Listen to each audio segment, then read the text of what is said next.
कैसे हैं? तो मैं आज आदर्शवाद के बारे में, जैसा कि आप देख रहे होंगे, आदर्शवाद आइडियलिज्म के बारे में है ना, हम डिस्कशन करना चाह रहे हैं। हमारी मैम ने भी क्लास में अच्छे तरीके से इसको समझाया था। उस समय ऑनलाइन क्लास चलता था कीर्ति स्वराज मैम ने, और काफ़ी अच्छे तरीके से कॉन्सेप्ट क्लियर किया था। तो मैंने सोचा कि चलो हम लोग भी डिस्कशन करते हैं दूसरे के साथ, ताकि कॉन्सेप्ट और भी क्लियर हो, और यहाँ से कुछ कन्फ्यूजन होगा तो हम लोग मैम से जाकर पूछें। और ये टॉपिक इतना कॉम्प्लिकेटेड है, जटिल है, कि समझने में बहुत दिक्कत हो रहा था, बहुत परेशानी भी हो रहा था इस टॉपिक को समझने के लिए। लेकिन फिर भी मैंने ट्राई किया है ना, जितना हो सकता है। आदर्शवाद आइडियलिज्म है ना, इसके जन्मदाता प्लेटो थे, है ना। इसके जन्मदाता क्या थे? प्लेटो थे। ध्यान रखिएगा, इसके जन्मदाता कौन थे? प्लेटो थे। और ये यूनान के प्रसिद्ध दार्शनिक थे। यूनान के क्या थे? प्रसिद्ध दार्शनिक थे।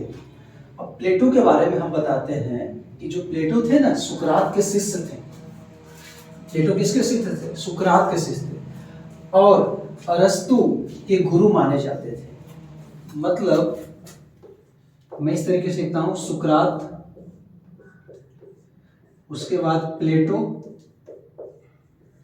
और उसके बाद अरस्तु, है ना, तो ज्यादा क्लियर होगा। सुकरात के शिष्य, डिसाइपल, शिष्य को इंग्लिश में डिसाइपल बोलते हैं, डियर ट्रेनीज।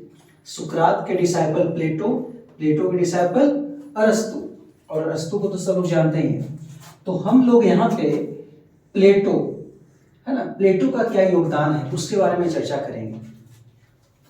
तो सिंपल, सबसे पहले है ना, कि प्लेटो का मैं एक डिफिनेशन देना चाहता हूँ। प्लेटो, है ना, साहब ने क्या बोला? उनका मानना था कि आदर्शवाद व्यक्ति के शारीरिक, मानसिक, नैतिक, व्यक्ति के शारीरिक, मानसिक, ध्यान दीजिएगा, है ना, शारीरिक, मानसिक, है ना, शारीरिक, मानसिक, नैतिक तथा सांवेगिक पहलुओं की चर्चा करता है ना। उनका मानना था कि आदर्शवाद व्यक्ति के शारीरिक, मानसिक, नैतिक तथा सांवेगिक पहलुओं को की चर्चा करता है, या तो बोल सकते हैं विकसित करने का प्रयास करता है। क्या करता है? विकसित करने का प्रयास करता है। इन उद्देश्यों की प्राप्ति के आधार पर, है ना, जीवन के किसी अन्य क्षेत्र में श्रेष्ठतम प्राप्त की जा सकती है। तो ये तीनों सेंटेंस पहले आप लोग, है ना, एक वर्ड जो मैंने डाला, शारीरिक, मानसिक, नैतिक तथा सांवेगिक। सांवेगिक समझ रहे होंगे, इमोशनल फीलिंग। क्या होता है डियर ट्रेनीज? इमोशनल फीलिंग, किसी से इमोशन हो जाता है, प्यार, लगाव, है ना, इमोशंस हो जाता है, उसी को बोलते हैं सांवेगिक। शारीरिक मतलब फिजिकल, है ना, मानसिक समझ रहे हो मेंटल से, नैतिक मतलब मोरल, है ना। ये सब पहलुओं को, ये सब चीजों को क्या करता है वो, है ना, हम में जो होता है शारीरिक, मानसिक, नैतिक तथा सांवेगिक पहलुओं को क्या करता है? विकसित करने की कोशिश करता है। यही आदर्शवाद है। यही क्या है? आदर्शवाद। इस वर्ड को याद रखें, शारीरिक, मानसिक, नैतिक तथा सांवेगिक। सांवेगिक को बोलते हैं इमोशनल, फिजिकल, मेंटल, मोरल। ये सब चीजों को जब विकसित करेगा, है ना, ये सब चीजों को विकसित करेगा, विकसित करने का प्रयास करेगा, इन उद्देश्यों की प्राप्ति के आधार पर जीवन के किसी भी क्षेत्र में, है ना, अपने आप को श्रेष्ठ पाने की कोशिश करता है। ये किनका कहना था? है ना, प्लेटो का। ये डिफिनेशन हो गया, है ना। शारीरिक, मानसिक, नैतिक तथा सांवेगिक पहलुओं को क्या करता है? विकसित करने की कोशिश करता है, और अपने आप को जीवन के किसी भी क्षेत्र में, है ना, श्रेष्ठ पाने की कोशिश करता है। यही क्या है? आपका क्या हो गया? आदर्शवाद हो गया, अकॉर्डिंग टू प्लेटो। ठीक है ना। जैसा कि हम लोगों ने देखा, आदर्शवाद के बारे में हम लोगों ने डिफिनेशन के बारे में जाना, है ना, नैतिक के बारे में जाना, है ना, मानसिक के बारे में जाना, शारीरिक के बारे में जाना, और डिफिनेशन हो गया अकॉर्डिंग टू प्लेटो। अब देखिए जो लाइन लिखा हुआ है, आदर्शवाद का आधार आध्यात्म है। क्या है? आध्यात्म है, या बोल सकते हैं आध्यात्मिकता है। क्या बोल सकते हैं? यहाँ लिख देता हूं मैं, आध्यात्मिकता। आध्यात्मिकता, स्पिरिचुअलिज्म। स्पिरिचुअलिज्म, यदि आपने अध्यात्म या आध्यात्मिकता को समझ, दोनों में डिफरेंस है थोड़ा, है ना। यदि आप इसको आपने समझ लिया तो समझिए कि आदर्शवाद का आपका, है ना, 50% क्लियर हो गया। 50 नहीं, 60%। तो इसी को हम लोग को समझना है। जो ये सेंटेंस मैंने लिखा है इसको नोट कर लीजिएगा। आदर्शवाद का आधार क्या है? आध्यात्म है, और आध्यात्म से वर्ड्स बनता है आध्यात्मिकता। क्या बनता है? आध्यात्मिकता। तो जो आध्यात्मिकता होता है डियर टेनिस, लोगों को लगता है कि लोग आध्यात्मिकता हो जाएंगे, है ना, तो जाके फकीर बन जाएंगे, रोड पर जाकर भीख मांगने लगेंगे, है ना, लोग भगवान में लीन हो जाएंगे।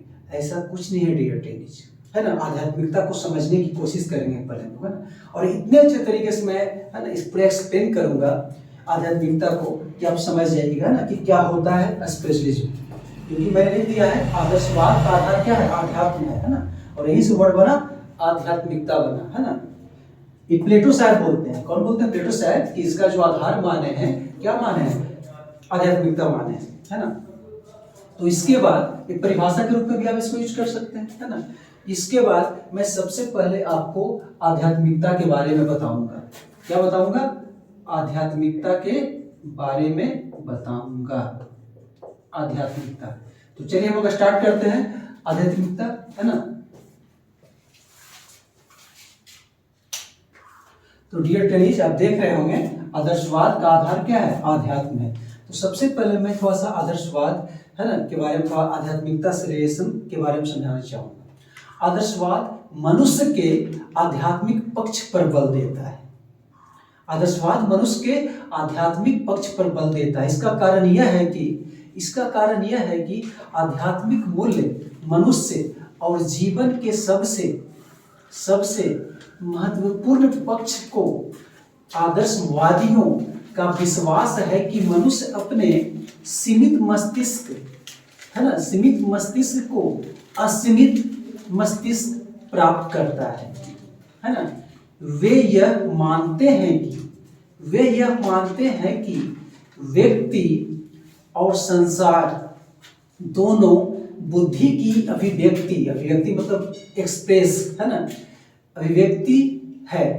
वे कहते हैं कि भौतिक संसार, है ना, भौतिक संसार की व्याख्या मस्तिष्क से की जा सकती है। कहने का मतलब क्या है कि हमारे मन में, हमारे दिमाग में जो है यही सबसे बड़ा है ना। ये जो भौतिक संसार है ना, कुछ भी नहीं है।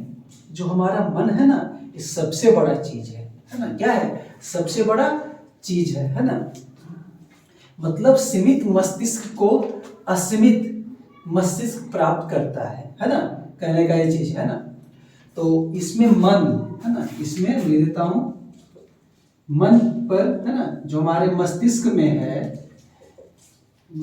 में है, इस पर हम लोग, है ना, विचार करेंगे और आध्यात्मिकता को हम लोग आगे डिफाइन करेंगे। ओके,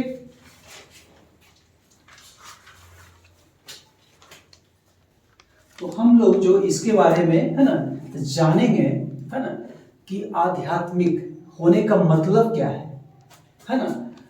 तो मैं पॉइंट बाय पॉइंट कुछ लिखूंगा। आध्यात्मिक होने का मतलब क्या है ना। आध्यात्मिक होने का मतलब है जो भौतिक से परे है। भौतिक मतलब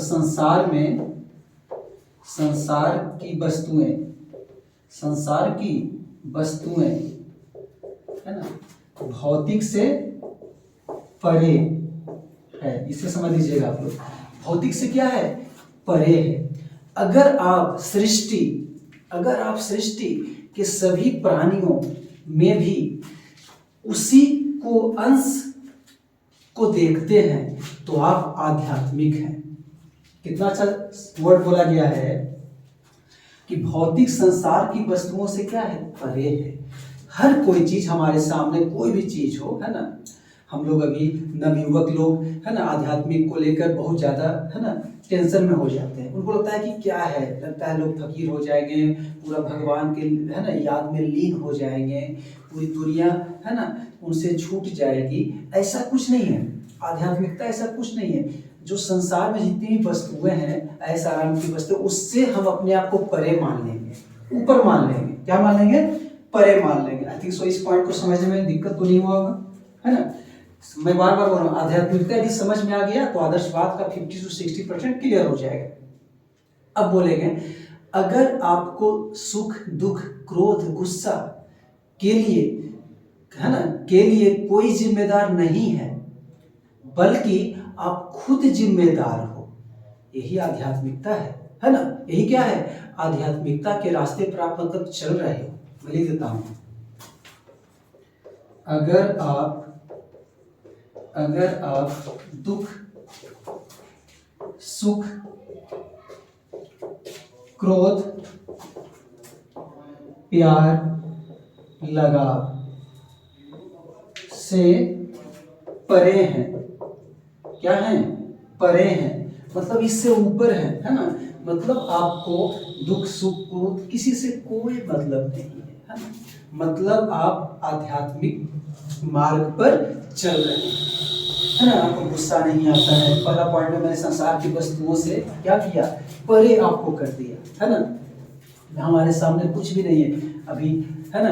लोग तो एसी यूज कर लेते हैं ठंड के दिनों में, है ना, रूम हीटर यूज कर लेते हैं। ये सब को कुछ सोचना ही नहीं है ना। ये हो गया भौतिक में। और हम यदि, हमको कोई दुख नहीं है, कोई सुख, कोई क्रोध, कोई गुस्सा नहीं, किसी से ना प्यार, मोहब्बत, लगाव है, मतलब आप आध्यात्मिक के रास्ते पर चल रहे हैं।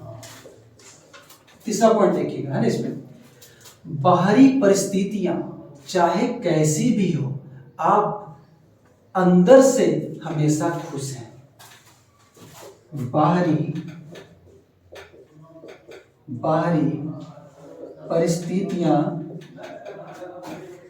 चाहे कुछ भी हो, आप अंदर से खुश हैं। देखिए कितना अच्छा चीज बोला गया है कि बाहरी परिस्थितियां कुछ भी हो, है ना, कुछ भी हो, है ना। कोई लड़ रहा है किसी से, कोई धन के पीछे भाग रहा है, कोई लड़की के पीछे भाग रहा है, कोई किसी और की चीज के पीछे भाग रहा है, कोई ऐसा आराम के पीछे भाग रहा है, मतलब कुछ भी हो बाहरी सिचुएशन, लेकिन हम अंदर से क्या है? खुश है, सेटिस्फाइड है। मतलब आप आध्यात्मिक हो, मतलब आप आध्यात्मिकता के रास्ते पर चल रहे हो। कितनी अच्छी बात है। अब नेक्स्ट पॉइंट पे हम लोग लिखते हैं ना, इसको मैं, आप इसको स्क्रीनशॉट ले लें, है ना, उसके बाद मैं नेक्स्ट पॉइंट लिखूंगा। हाँ, तो डियर टेरी, हम लोगों ने 3 पॉइंट किया। पहला क्या किया, है ना, कि जितने भी सृष्टि में, है ना, पहला मैंने बताया था, है ना, कि दुख, क्रोध, गुस्सा, ये सब से हम क्या हैं? परे हो चुके हैं। हम खुद से, है ना, अपने आप में खुश हैं भाई। दूसरा क्या था? बाहरी परिस्थितियां कैसी भी हो, है ना, हम अंदर से खुश हैं। तीसरा हम बताएंगे कि सृष्टि ने जो भी मुझे दिया, हम उसमें क्या हैं? बहुत सुकून की जिंदगी जी रहे हैं। मेरे पास सृष्टि की वस्तुएं या कुछ भी हो, हम आत्मसंतुष्ट हैं। हम क्या हैं? आत्मसंतुष्ट हैं। कितना अच्छा पॉइंट है। दुनिया में कुछ भी है ना, हमारी सृष्टि जो भी कुछ है ना बंधु, है ना, इस सृष्टि के द्वारा दिया गया कुछ भी है, तो मतलब हम क्या है? आध्यात्मिकता है ना, मतलब हम आध्यात्मिक के रास्ते पर चल रहे हैं। में करुणा फूट रही है। मैंने इसको बोला, आपको समझाया कि दुनिया में कितना कम है, मेरा कम कितना कम है। हर लोग विपत्ति में है। इस महामारी के दौर में पूरी दुनिया त्राही कर रही है ना। ऐसा नहीं कि मुझे समस्या है, मुझे प्रॉब्लम है, हम रो रहे हैं पूरा, है ना, पूरा सबके सामने भीख मांग रहे हैं, भाई हम तो लुट गए, ये हो गया, ऐसा कुछ नहीं है ना।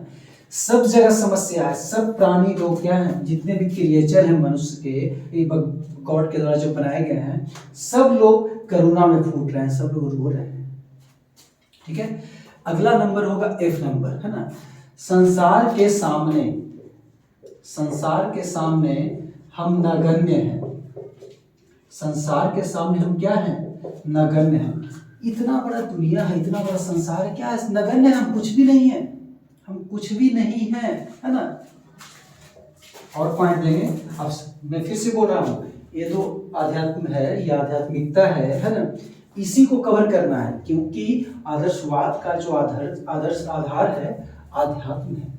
अगला पॉइंट होगा, है ना, अहंकार, क्रोध, नाराजगी, लालच, ईर्ष्या, है ना, को त्याग दीजिए, है ना, क्या कीजिए, त्याग दीजिए। इसका मतलब क्या है, आप आध्यात्मिक हैं। लिख देता हूं, अहंकार, क्रोध, अहंकार, क्रोध, जिसको आप गुस्सा भी बोल सकते हैं, क्या बोल सकते हैं, अहंकार, क्रोध, गुस्सा, लालच, ईर्ष्या,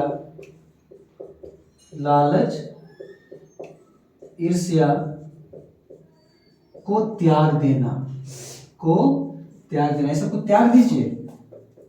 तो मतलब आप आध्यात्मिकता के रास्ते पर हैं, है ना। देखिए, मैं आदर्शवाद का जो आधार है आपका अध्यात्म है, इसको मैंने अभी तक डिफाइन किया है। मतलब ये आप समझ रहे हैं ना, तो 50% आपको आदर्शवाद भी क्लियर हो जाएगा, है ना। एक और पॉइंट में लिखता हूं, एच नंबर, है ना, क्या है, एच नंबर। अपने आनंद का स्रोत मैं खुद हूं। देखिए कितना सच्ची है, अपने आनंद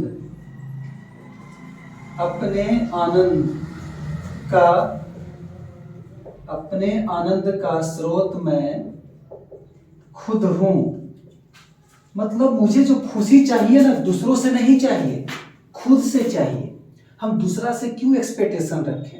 अक्सर लोग बोलते हैं, यदि आपको दूसरे लोगों से कुछ एक्सपेक्टेशन होगा, उम्मीद होगी, आशा होगी, और उससे आपसे नहीं मिलेगी, तो आप क्या हो जाएगा, उसमें आपका दिल टूट जाएगा, हो जाएगा, दिल टूट जाएगा, है ना। तो हम सोचेंगे नहीं, है ना। मतलब अपने आनंद का स्रोत मैं खुद हूँ। मतलब जब भी मुझे समस्या होगी, प्रॉब्लम होगी, हम अपने आप को खुश रहना सीखेंगे। हम अपने आप को उस परिस्थिति में ढाल लेंगे। क्या करेंगे, ढाल लेंगे कि हम, मेरा जो दिल होगा, जो मन होगा, कितना भी विपत्ति, आपदा, कुछ भी आ जाए, हम अपने आप को खुद स्रोत बना लिए हैं, तो हमको कभी तकलीफ होगी ही नहीं। और होगी भी ना, तो हम अपने आप में खुश हो जाएंगे, है ना। समझ लेंगे कि संसार के सामने तो हम नगण्य हैं, ये भी समझ लेंगे, दुनिया में बहुत सारे गम हैं, मेरे से और भी लोग बहुत सारे गम होंगे, है ना, सेटिस्फैक्शन। तो ये सब पॉइंट है जो आप इसको याद रखेंगे, है ना, जो कि आपको काम देगा आदर्शवाद को डिफाइन करने में। तो अब हम लोग, आई थिंक सो, मैंने पूरी कोशिश किया इस पॉइंट को समझाने में। आदर्शवाद का आधार अध्यात्म है। मतलब आप इस लास्ट में मैं यही कहना चाहूँगा कि जो आज के जो नवयुवक हैं, जो यंगस्टर हैं, जो सोच लेते हैं कि अध्यात्म का मतलब होता है पूरा घर द्वार छोड़ देना, पूरा परिवार छोड़ देना, भगवान में लीन हो जाना, ऐसा कुछ भी नहीं है, ऐसा कुछ भी नहीं है ना। आप दुनिया से परे हो जाओ अपने आप को, है ना, आप सेटिस्फाइड हो जाओ। लोग कहते हैं ना, कितने लोग, गरीब लोग का है ना, कि भाई 2 वक्त की रोटी चाहिए, उसी में हम खुश हैं। और वो जो खुशी होती है ना, वो जो खुशी होती है बच्चों, है ना, वो कभी किसी में नहीं होती, है ना। वो खुशी आपको, है ना, आपके पास बहुत सारे धन दौलत होंगे, अथाह पैसे होंगे, लेकिन आपको नींद नहीं आएगी, है ना। सोमेनिया हो जाएगा, कुछ दिन के बाद बहुत सारे डिजीज अटैक करेंगे आपके बॉडी पे, बहुत सारे करोड़ों रुपये रहेंगे, अरबों रुपये रहेंगे, लेकिन आपकी बॉडी में एक डिजीज हो जाएगी, उसके बाद वो कभी ठीक नहीं होगी, है ना।